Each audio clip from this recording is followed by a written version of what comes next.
The doors of the New York Public Library opened, but not to admit a reader. Tonight, it hosted the Metropolitan Legacy Ball, and Lily Vance felt like a forgery in a room of masterpieces. Her dress was borrowed, her shoes pinched, and her name carried no weight. Standing across the hall, her ex-husband, Vianne Thorne, laughed with his new fiancée, his eyes sweeping past Lily as if she were part of the catering staff. She was invisible. She was a nobody.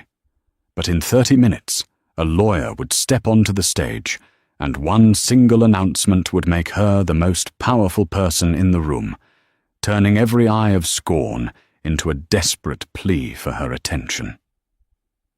The air in the Astor Hall of the New York Public Library wasn't just warm, it was heavy.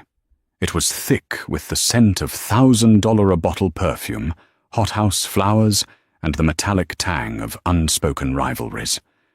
This was the Metropolitan Legacy Ball, an event where fortunes were pledged, dynasties mingled, and the social hierarchy of New York City was carved into stone for another year. And Lily Vance was at the bottom. She clutched her small, borrowed handbag, her knuckles white. She was here on a mercy ticket, a single complimentary entry given to the tiny children's literacy charity she'd poured her life into after her divorce. She was representing the good work the wealthy patrons were there to support, a living, breathing prop for their generosity.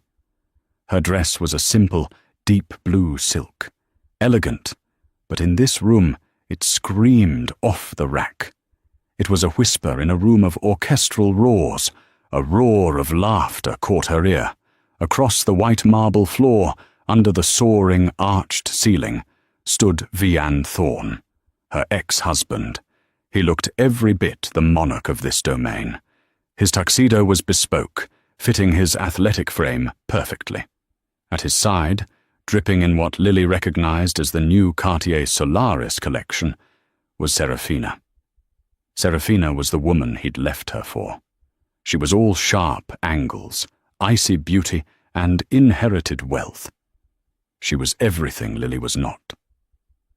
As if sensing her gaze, Vianne looked up. His eyes, the same ones that had once looked at Lily with adoration, scanned right over her.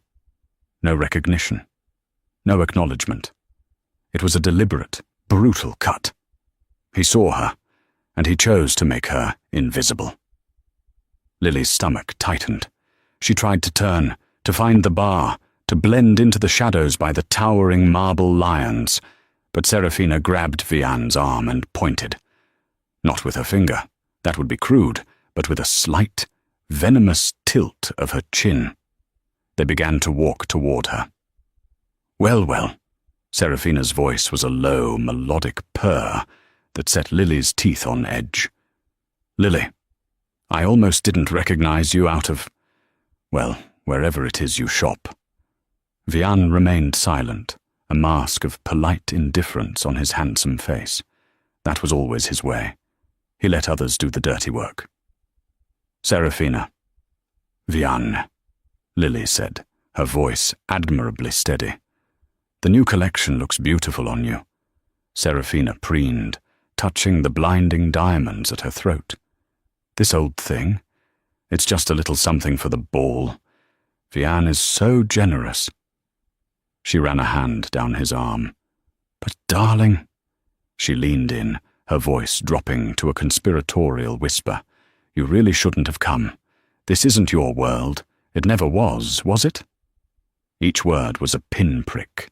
Lily had given 8 years of her life to Vianne. She had hosted his dinners, networked for his fledgling hedge fund, and sacrificed her own career in art history to build his.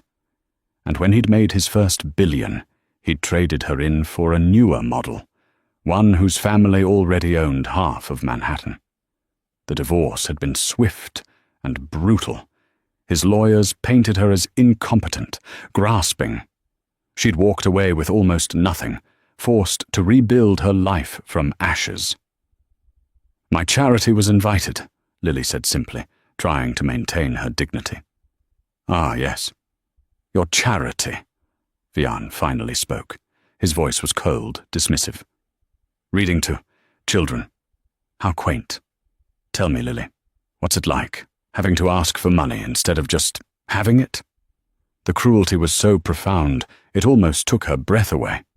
This was the man who had wept in her arms when his first deal failed. This was the man who had promised her the world. It's honorable, Vian, she said, her voice shaking slightly.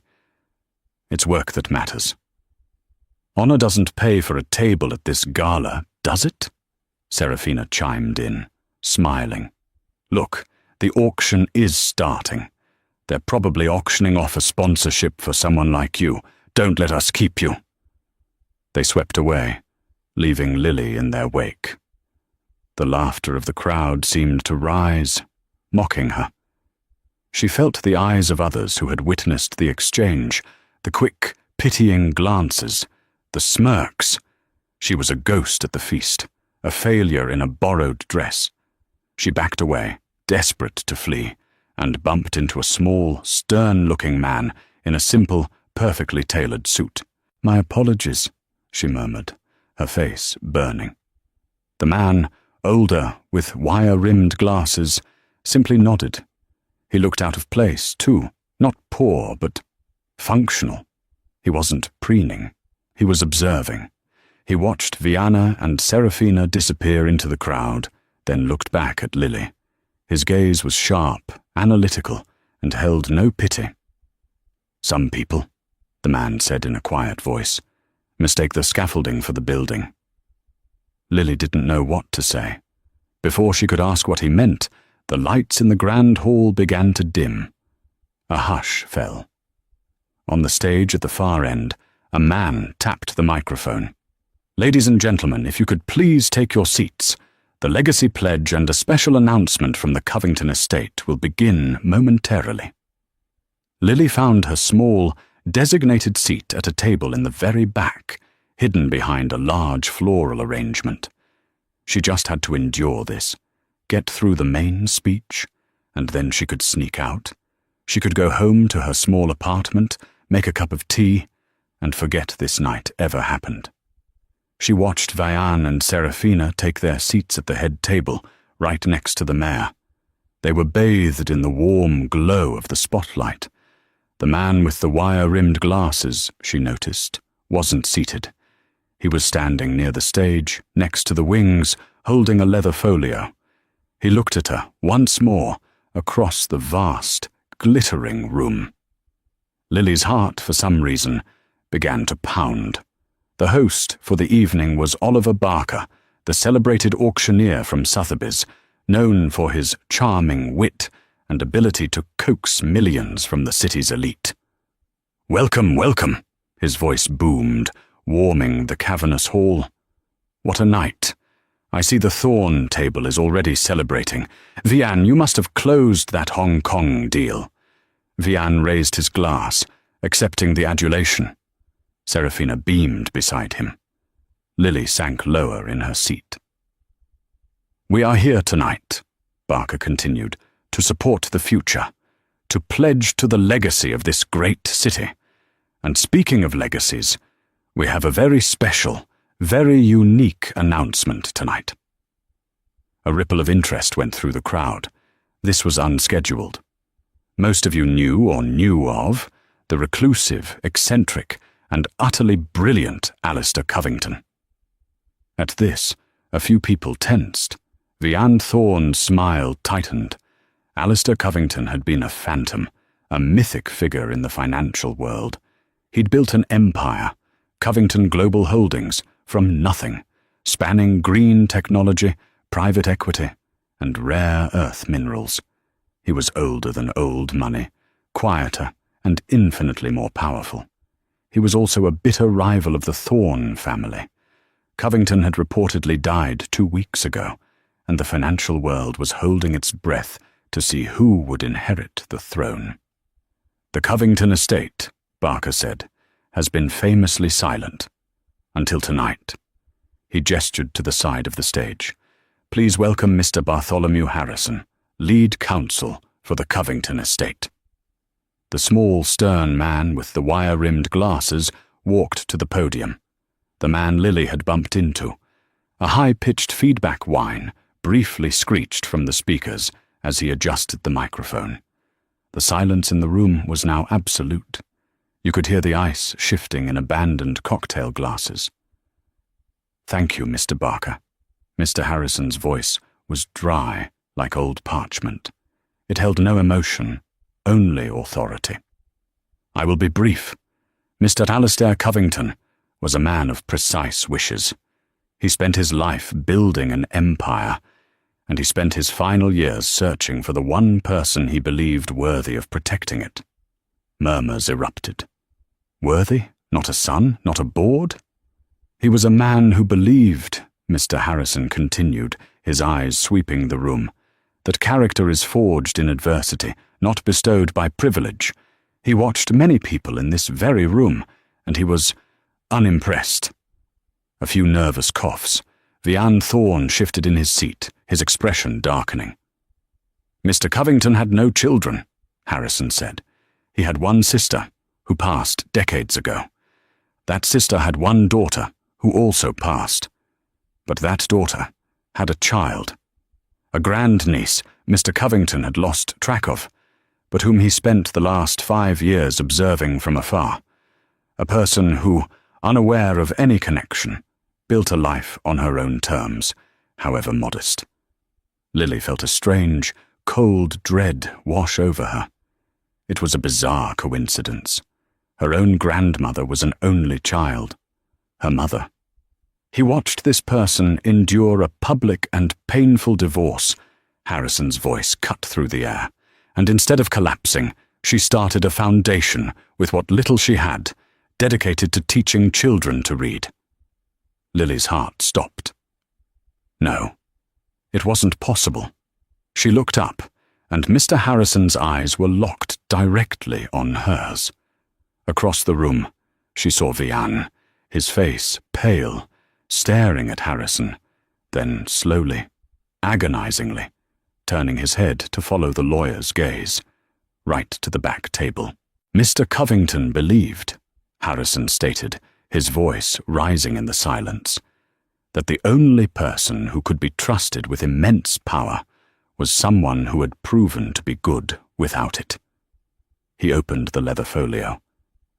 "It is my profound honor, as the executor of the estate, to announce the sole heir to the entirety of Covington Global Holdings, its subsidiaries, its properties, and its liquid assets, valued in excess of $24 billion. The air was sucked from the room.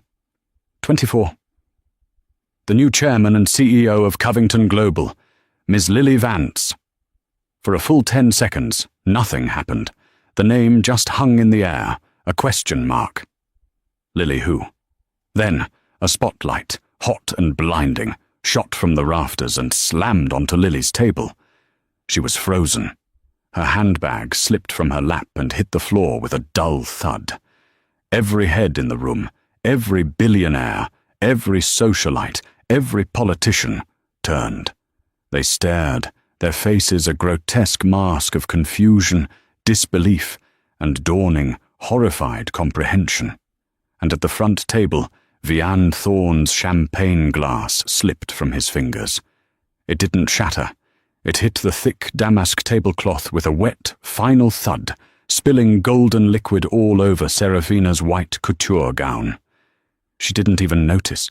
Her mouth was open, her face a mask of pure, unadulterated shock. "Ms. Vance?" Mr. Harrison's voice was softer now. "Please, join me on the stage." Lily couldn't move. She couldn't breathe. This was a dream, a cruel, elaborate prank, but the spotlight was real. The hundreds of eyes were real. The man who had been observing her, Mr. Harrison, was walking toward her. He reached her table, navigating the maze of chairs, and extended a hand. "It's real, Miss Vance," he said, his voice low and kind. "We have a lot to discuss. But first, the world is waiting." Numbly she placed her shaking hand in his. He helped her to her feet. and as he guided her through the sea of stunned, silent tables, she walked directly past table 1. She was close enough to see the vein throbbing in Vian's temple. His face was white, bloodless. He looked up at her as she passed, his eyes wide with a terrifying cocktail of emotions, confusion, rage, and something she'd never seen before, fear. As she passed him, Lily Vance, the ghost at the gala, finally allowed herself to take her first breath as a billionaire. The walk to the stage felt like crossing an ocean. The silence of the crowd was a physical weight, pressing in on her. Lily kept her eyes fixed on Mr. Harrison's back, using him as a lifeline. When she reached the podium, the lights were so bright she could only see the first few rows.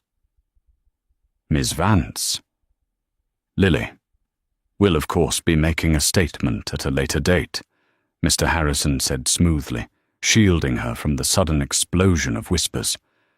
For now, on behalf of the Covington estate, we thank you for your time.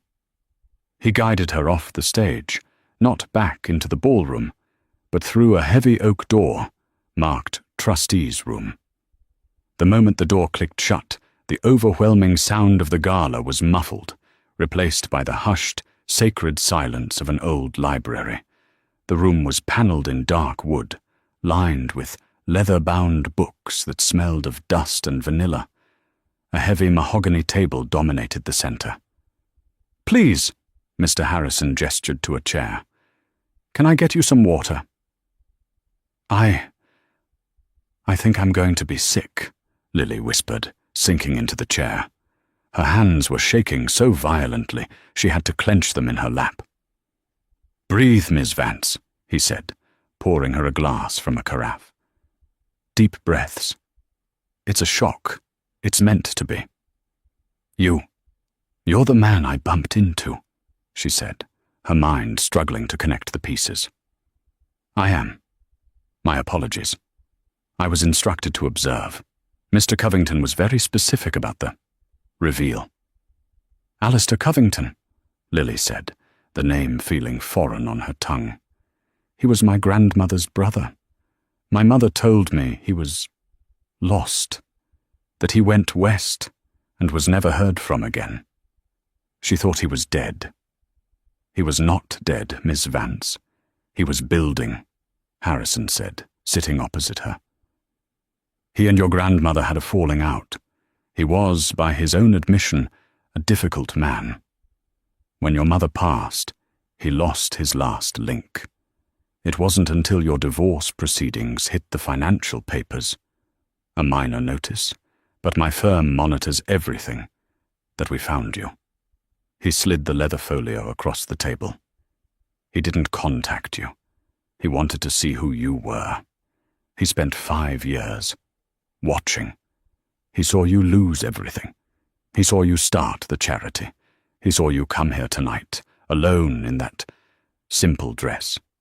Lily flinched, the humiliation of the evening rushing back. "He knew Vian Thorne," Harrison continued, his voice hardening. "He despised him. He despised the world Vian represents, a world that values appearance over substance. He called this gala the Vulture's Ball. He knew you would be ignored. He wanted you to be ignored. He wanted the contrast to be as stark as possible. He wanted to show them, and you, what real power is." "Power?" Lily choked out. $24 billion? What am I supposed to do with that?" "Protect it," Harrison said simply, "and use it. You are now the sole owner of Covington Global. This includes controlling interest in over 40 international companies, real estate in New York, London, and Tokyo, a private art collection that rivals the Mets, and of course, the liquid capital." He pushed a single, thick envelope toward her. It was sealed with a heavy wax C. "He left you this. A personal letter. I will give you a moment." Mr. Harrison stood and walked to the far end of the room, turning to look at a bookshelf. With trembling fingers, Lily broke the seal. The handwriting inside was strong, sharp, and black. My dearest Lily, if you are reading this, then I am gone, and you are very, very confused. Do not be. This is not charity. This is a restoration. Our family, the Covingtons, were not always what I became. We were teachers, thinkers. Your mother had that spark. I saw it in you, even from afar. I saw you forced into a world of glittering, hollow people. I saw that shark, Vian Thorne, try to dim your light. I saw him cast you out. And then I saw you build a new light, all on your own, in the dark. He thought he had destroyed you. The fool. A man who values currency over character is a man who will always be poor. Same as before, Lily thought. The scaffolding, not the building. I am giving you a fortress, Lily. But a fortress can also be a prison. This money is a tool. It is a weapon. It is a shield. Do not let it become your identity. You earned this inheritance not by being rich, but by proving you didn't need to be. Do not trust the board. They are vipers. Do not trust the people who will now call you friend. And above all, do not trust any man who suddenly finds you beautiful. You were always beautiful. One last thing. There is a clause. Harrison will explain. This is not a gift. It is a test. I have given you the sword. Now, show them how to use it. Your unknown, but watchful, Alistair Lilly folded the letter, a single tear tracing a path down her cheek. She felt an profound, aching loss for a man she had never met. She looked up at Mr. Harrison. The clause. What is the clause? Mr. Harrison turned back, his face grim. Alistair was brilliant, but his final project was problematic. It's called the Legacy Division. A green energy venture meant to decarbonize shipping. He poured billions into it. The board hates it. It's losing almost $100 million a quarter. And the clause? You have 6 months, Harrison said, his voice flat. 6 months from today to make the Legacy Division profitable. If you fail, control of the entire Covington Global estate reverts to the board and to a secondary beneficiary. Lily's blood ran cold. Secondary beneficiary? Who? The board, Harrison said, is chaired by a man named Julian Mercer. But the secondary beneficiary, the one who gets the lion's share, Alistair chose him for his ambition. He said, if Lily can't beat him, she deserves to lose to him. Who is it, Mr. Harrison? The lawyer looked at the door, as if afraid of being overheard even here. It's Vian Thorne. Lily felt the floor drop out from under her. Vian? How? Alistair was a complex man, Mr. Harrison said, pinching the bridge of his nose. He and Vian's father were rivals, but Alistair respected the Thorne ambition, if not their ethics. He met Vian once, years ago, at a summit. He saw him as the perfect wolf. He set this up as the ultimate test, a battle between quiet character and ruthless ambition. He's pitting you against your ex-husband. He's given Vian the ultimate motive to see you fail. He knows? Lily whispered, horrified. No, Harrison said. Vian has no idea. He thinks he just lost. He has no clue that if you fail, he wins everything. And the board, who does know, will do everything in their power to help him sabotage you. Lily's shock began to curdle, replaced by a cold, sharp anger. This wasn't an inheritance. It was a war. Alistair hadn't just given her a fortress. He'd placed her in a siege, with her greatest enemy already inside the walls. He didn't just give me a sword, she said, her voice dropping. He pointed it at my throat. He gave you a $24 billion head start, Miss Vance, Harrison countered. He trusted you to be smarter. He trusted you to be stronger. Are you? Lily stood up. The trembling in her hands had stopped. The humiliation she'd felt an hour ago was a distant memory, a pinprick. She thought of Vianne's smug, cold face. She thought of Serafina's cruel laugh. She thought of the letter in her hand. A man who values currency over character.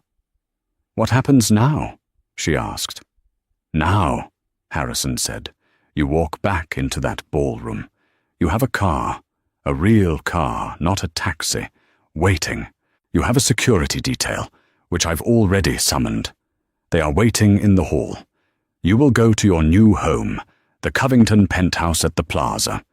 Tomorrow at 8 a.m., we will go to the office." "I'm not going to the penthouse," Lily said. Harrison raised an eyebrow. "Not yet. I'm going back to the ball." "Ms. Vance, Lily, that is not advisable. The press. I'm not talking to the press. I'm going back to table 1. She walked to the door and pulled it open. The roar of the crowd hit her again. But it was different now. The moment she stepped out, a wave of camera flashes exploded from the balconies. The music had stopped. The whispers were a deafening hiss. Every eye was on her. She saw the socialites who had ignored her, their faces now plastered with sickly sweet, desperate smiles. She saw the men who had looked through her, now watching her with a new, hungry intensity. She ignored them all. She walked, with a posture she didn't know she possessed, straight back to the front table. Vianne and Serafina were still there, frozen.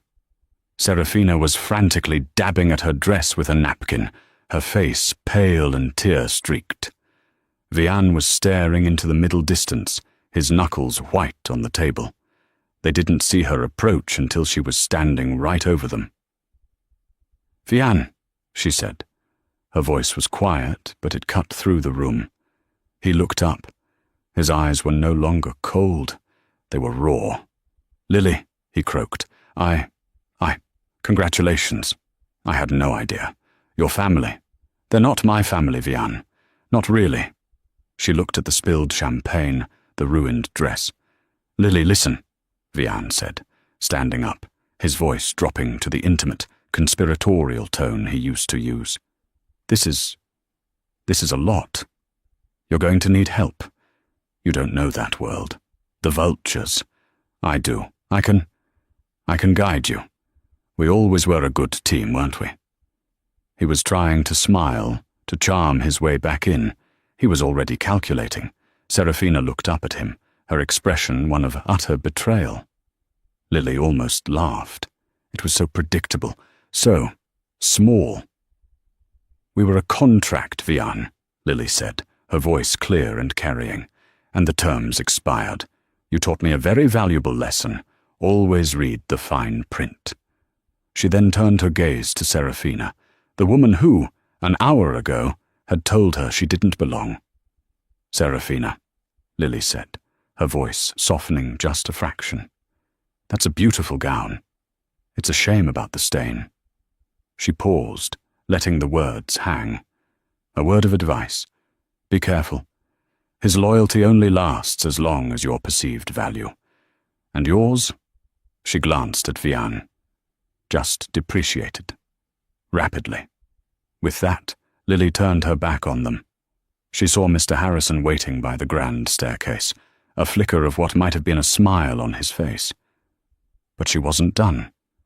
She walked not to the exit, but to the podium, where Oliver Barker was still standing, dumbfounded. She picked up the microphone. The feedback shrieked again, but this time it felt like a war horn. "Good evening," she said. The entire room held its breath. "My name is Lily Vance. I was here tonight, representing the Children's Literacy Foundation. An hour ago, I was hoping to, maybe, secure a small donation of a few $1,000s. She looked out at the crowd, her gaze landing on table after table of the people who had dismissed her. "My great-uncle, Alistair Covington, believed in investing in potential. He believed in character." She locked eyes with Vianne one last time. He despised cheap imitations. So in his honor, and as my first act as the head of his estate, I am pledging an immediate donation of $100 million to the Children's Literacy Foundation. The room erupted. It was a sonic boom of gasps, applause, and shouted questions. The donation eclipsed every other pledge of the night, combined. Lily Vance didn't smile. She placed the microphone back on the stand. "Good night," she said. And flanked by 2 new bodyguards who had materialized from the shadows, she swept out of the ballroom, leaving the world she never belonged to in absolute, shattered chaos. The 90th floor penthouse office of Covington Global was a cathedral of glass and steel overlooking Central Park. The view was so vast it was disorienting. Lily had spent her first night in the plaza penthouse, not sleeping, but staring at the ceiling, the city lights painting patterns on the walls as her life reconfigured itself in real time. Now at 8 a.m. she was here, the office of Alistair Covington. It was surprisingly Spartan. No gaudy art, just bookshelves, a massive clean desk, and a telescope pointed downtown. Mr. Harrison was there, along with 2 other people. "Lily Vance," Harrison said. "This is Julian Mercer, the chairman of the board, and this," he gestured to a sharp-looking woman in her 40s, "is Evelyn Reed, the chief financial officer." Julian Mercer was in his late 60s, with a full head of silver hair and a smile that didn't reach his cold blue eyes. He shook Lily's hand. His grip was like a steel trap. "Ms. Vance, remarkable turn of events. Alistair was always full of surprises." "Mr. Mercer," Lily nodded, keeping her voice even. "We are, of course, all here to support you in this transition." Julian smiled, but it felt like a threat. The board was concerned about Alistair's final wish. "The legacy division," Lily said, sitting at the head of the table. Her table. "Exactly," Evelyn Reed spoke. Her voice was clipped, precise. "It's a bleed, a catastrophic one. Alistair was chasing a fantasy, zero-emission cargo ships.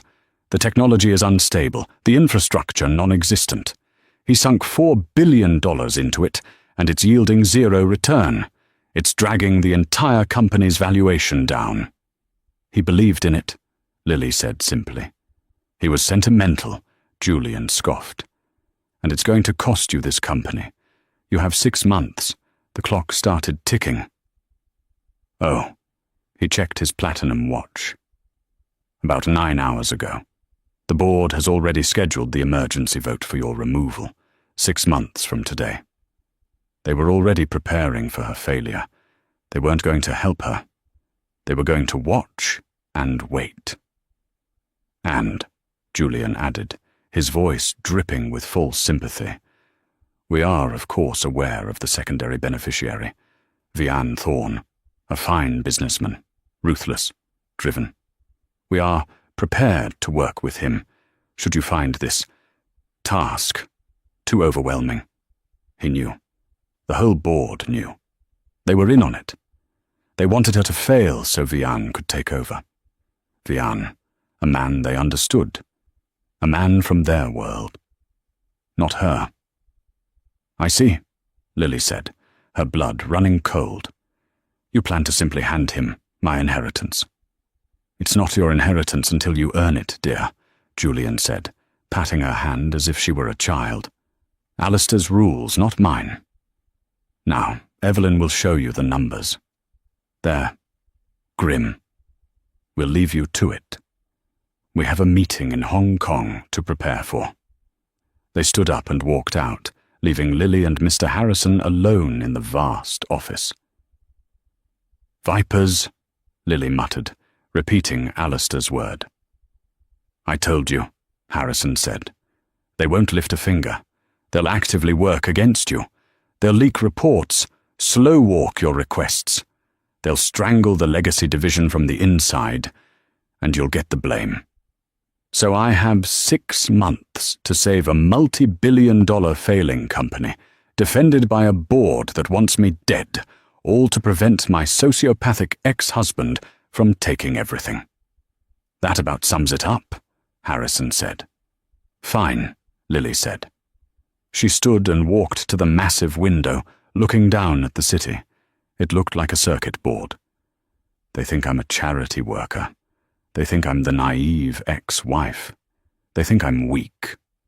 She turned back to Harrison. They don't know me at all. What's your first move, Miss Vance? The board, Lily said, is meeting in Hong Kong. How long will they be gone? 4 days. Good. Get me the organizational chart for the entire legacy division. I don't want the managers. I don't want the VPs. I want the engineers, the accountants, the people in the trenches. And find me one person, just one, who actually believed in Alistair's vision. That, Harrison said, might be the hardest part. Find him, Lily ordered, and get me a coffee, a lot of coffee. I've got 6 months of work to do in 4 days. The next 4 days were a blur. Lily lived in the office, sleeping on the couch. She and Harrison, along with a team of forensic accountants loyal to Harrison, tore the legacy division apart. The numbers were, as Evelyn had promised, grim. But they were also wrong.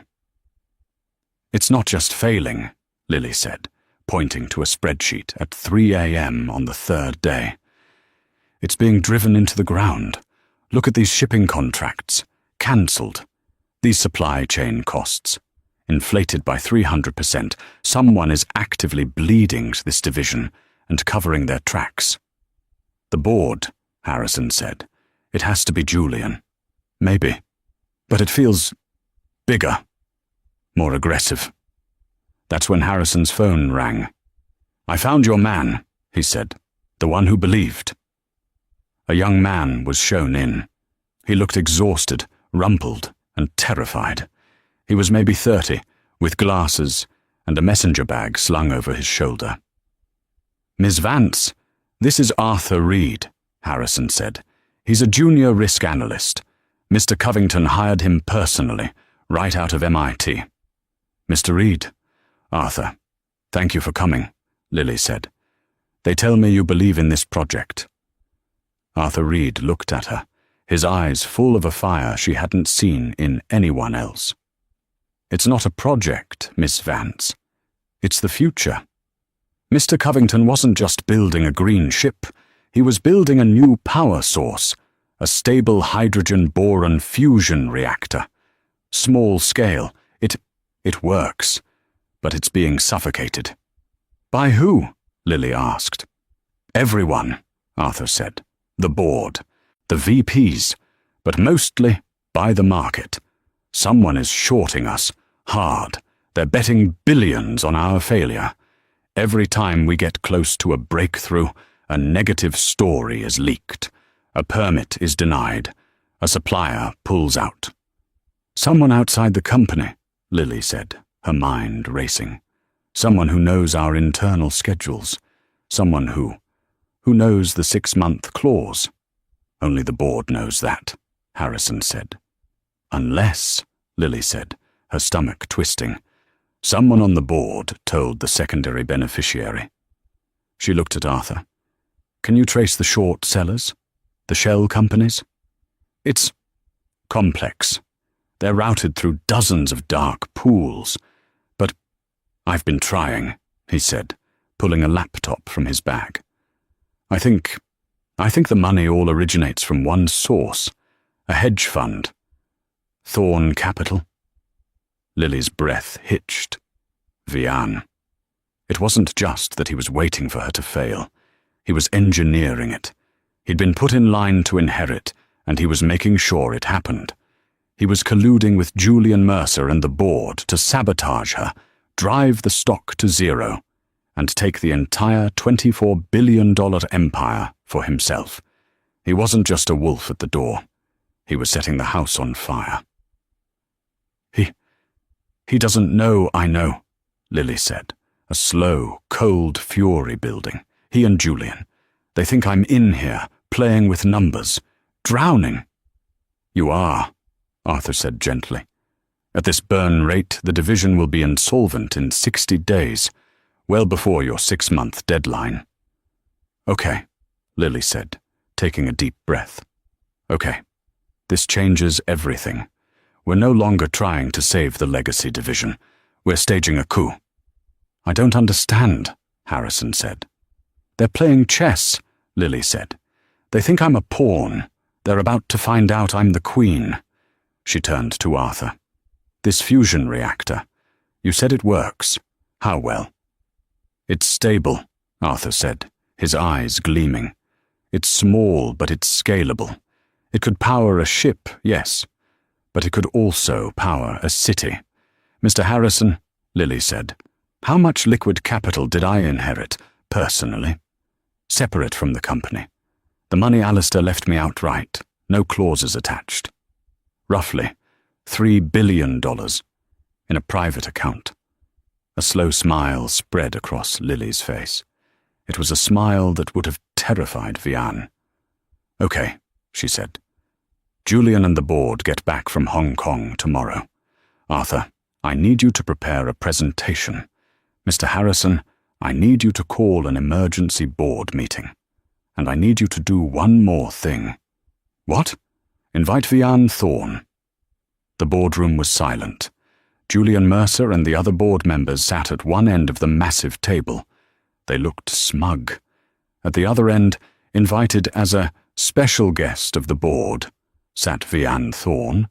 He looked like the cat who had swallowed the canary, a smirk playing on his lips. He gave Lily a look of mock pity. "Lily," Julian began, "we've reviewed the quarterly reports you prepared. They are catastrophic. The legacy division is a failure. We simply cannot, in good faith, allow this to continue." "I agree," Lily said. The room froze. Vian's smirk wavered. "You... what?" Julian stammered. "The legacy division is a failure," Lily repeated, standing up. "It is a black hole, sucking the life from this company. And I have discovered why." She gestured to Arthur Reed, who stood by a massive digital display. "For the last 2 years," Lily said, "this division has been the target of a coordinated criminal campaign of corporate sabotage." Arthur hit a button. A complex web of shell companies, offshore accounts, and encrypted transactions filled the screen. "A campaign," Lily continued, her voice echoing in the silent room, "to drive the stock into the ground. A campaign to ensure my failure. A campaign orchestrated by Mr. Julian Mercer." Julian's face went white. "This is libel. It's outrageous." "Is it?" Lily said. "We have the server logs, the encrypted emails, the wire transfers from your shell company to Mr. Vian Thorne." She looked at Vian. His face was no longer pale. It was a furious, mottled red. You have no proof," he spat. "I have everything," Lily said. "I have the real reason you were named secondary beneficiary. You didn't just know Alistair. You fed him false information about your own father's company to gain his trust. You played him. And then you colluded with Julian to destroy his final work, all so you could take his empire." The board was in chaos, members shouting at Julian, who was gaping like a fish. "But here's the funny part," Lily said, holding up a hand. The room fell silent. "You're right, Julian. The legacy division is a failure, and I won't let it drag Covington Global down." She looked at her ex-husband. "You wanted it, Vian. You can have it." Vian blinked. "What?" "Mr. Harrison," Lily said. Harrison stepped forward, placing a single document in front of her. "As of 10 minutes ago," Lily announced, "I have, using my personal funds, created a new private corporation, Vance Reed Technologies, and my new company has just purchased the entire legacy division and all its assets from Covington Global." Julian's jaw hit the table. You bought it?" "For $1, Lily smiled. "A bargain, considering what a catastrophic failure it is." The board, I assume, will happily approve the sale, as it removes all the debt from your books." The board members were nodding, stunned, but relieved to be free of the financial bleed. "I am no longer bound by the 6-month clause," Lily said. "The inheritance is mine, free and clear." You bought a pile of debt," Vianne shouted, finally realizing what had happened. "You fool, you saved us, but you've bankrupted yourself." "Have I, Vianne?" Lily said. "You see, you thought the product was green ships. You've been sabotaging the wrong thing." Arthur Reed hit another button. The screen changed. It now showed a sleek, silver orb. "This," Lily said, "is the real legacy. A fully functional, scalable, cold fusion reactor. The unstable tech you've been leaking reports about? It's been stable for 6 months. Alistair just hid the data. The tech you thought was worthless is about to change the world. And I own it. 100%. Vianne Thorne stopped breathing. He realized, in that instant, he hadn't been fighting for a $24 billion company. He'd been fighting for the old world. Lily had just bought the new one. For $1. "You're ruined," he whispered. "Oh, I'm not finished," Lily said, her voice like ice. "While you were shorting the legacy division, I was buying, not stock, your debt." She looked at the man who had humiliated her, who had called her quaint, who had tried to steal her future. "I've spent the last 72 hours using my personal capital, acquiring a majority stake in all of Thorne Capital's outstanding loans. And as of 9 a.m. this morning, I'm calling them, all of them. Due in full. End of business today."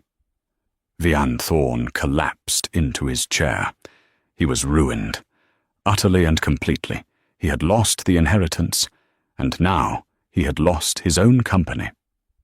"Julian," Lily said, turning to the trembling chairman, "the board will vote on your immediate removal.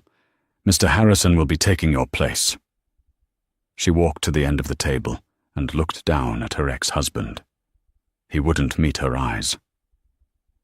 "You were right about one thing, Vianne," she said quietly. "We were never a good team." She turned and walked out of the boardroom, not as an heiress, but as an empress.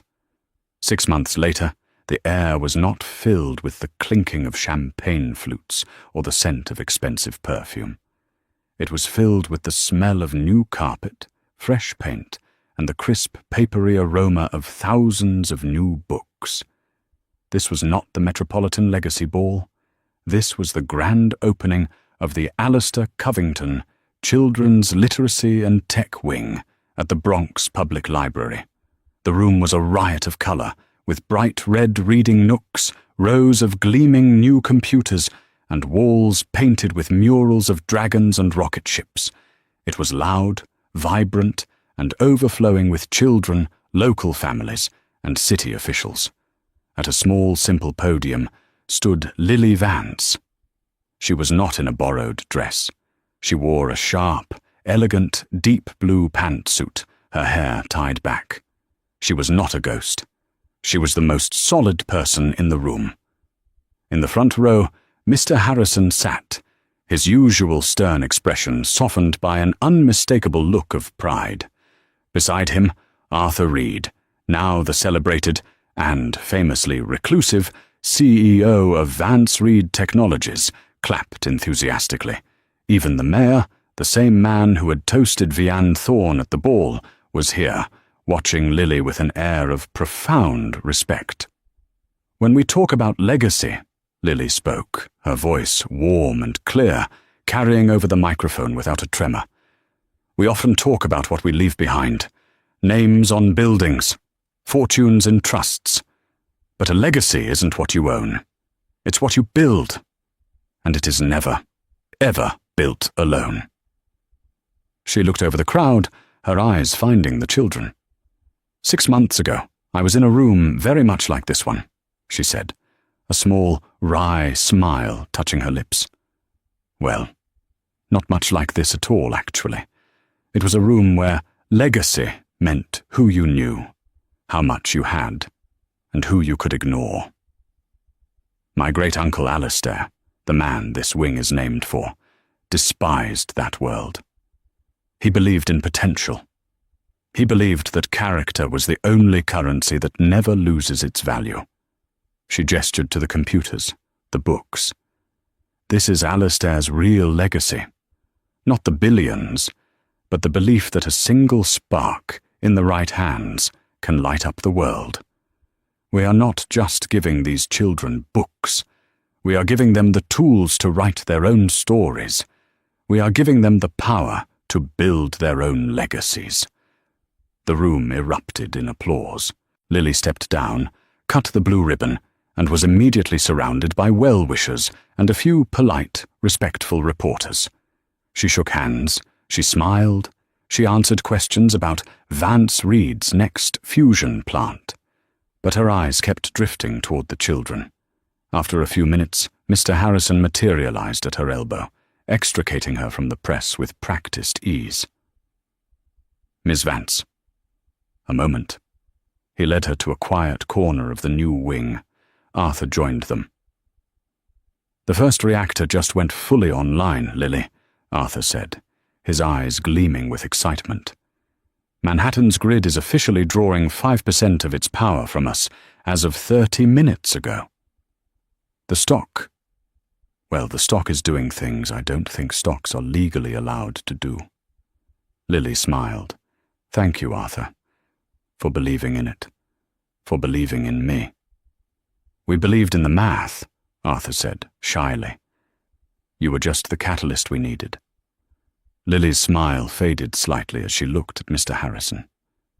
"Is it done?" Mr. Harrison's face was neutral. He held no files, no papers. It was all finished. "It is," he said quietly. "Tell me," she said. "The liquidation of Thorn Capital is complete. As you predicted, the moment you called in your loans, the panic was immediate. His other creditors, seeing Covington Global's name, all called in their own debts simultaneously. It was a house of cards. He had leveraged everything to bet on your failure." "And him?" Lily asked. She realized to her surprise that she felt no anger, no hatred, only a distant, clinical need for closure. "He tried to hide assets," Harrison reported. "He attempted a massive wire transfer to an offshore account belonging to Serafina. And she—" a rare, dry smile flickered on Harrison's face. She was smarter than he was, or at least faster. She had apparently emptied their joint accounts and left for Switzerland the day after the board meeting. She sent a single message back to his lawyers, which they were forced to read into the record. What did it say? Mr. Harrison looked Lily in the eye. It said, "Tell Vian I am sorry to hear his situation, and tell him to be careful. His value has, apparently, depreciated. Rapidly." Lily closed her eyes. The perfect, poetic irony was not lost on her. He had been used, just as he had used her, a creature of value, discarded when he had none left. "Where is he now?" she asked. "No one knows for certain. The SEC has a warrant out for him on charges of stock manipulation and collusion with Julian Mercer, who is, as you know, cooperating fully in exchange for a lighter sentence. But Vian, he's gone.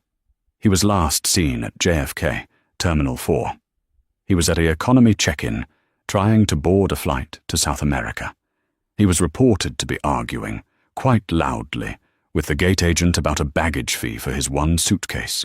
He paid it, in cash, and then he vanished. A ghost. A nobody.